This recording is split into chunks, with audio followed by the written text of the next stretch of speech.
Dropshipping শুরু করার ক্ষেত্রে আপনার একটা জিনিস মাথায় রাখতে হবে, না হলে যতই অ্যাড সেট আপ করেন আপনি কিন্তু এরকম সেল আপনি কখনোই পাবেন না। এখন কথা হলো যে সেইটা কি, যেরকম আপনি যতই আপনি অ্যাড সেট আপ করেন দেখেন যে সেল আসতে আসে না, ঠিক আছে? এটার কারণ কি?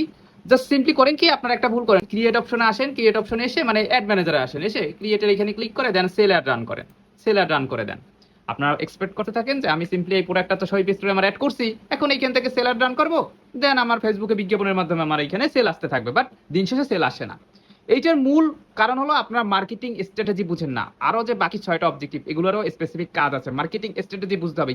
একটা অডিয়েন্সকে কিভাবে টার্গেট করে সেল পর্যন্ত, সেলের ইভেন্ট পর্যন্ত তাকে দিয়ে ট্রিগার করা যায় সেইটা শিখতে হবে। তো আপনারা যদি এই ভিডিওতে 100টা কমেন্ট করেন তাহলে আমরা ইনশাল্লাহ এটা নিয়ে একটা proper A to Z guideline আমরা ইউটিউব চ্যানেলে দেওয়ার চেষ্টা করব। আপনারা সকলেই জানেন যে আমরা যেসব ভিডিও দেই সবগুলোই কিন্তু নলেজেবল ভিডিও।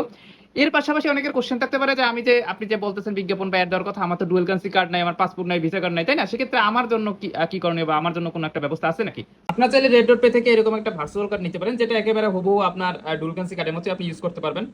আমি যদি দেখানোর চেষ্টা করি, দেখেন আপনি এইখানে আপনার কার্ড নাম্বার এভরিথিং সবকিছু পেয়ে যাবেন, যেটা আপনি আপনার অ্যাড অ্যাকাউন্টে অ্যাড করে দেন মূলত আপনি বিজ্ঞাপন রান করতে পারবেন।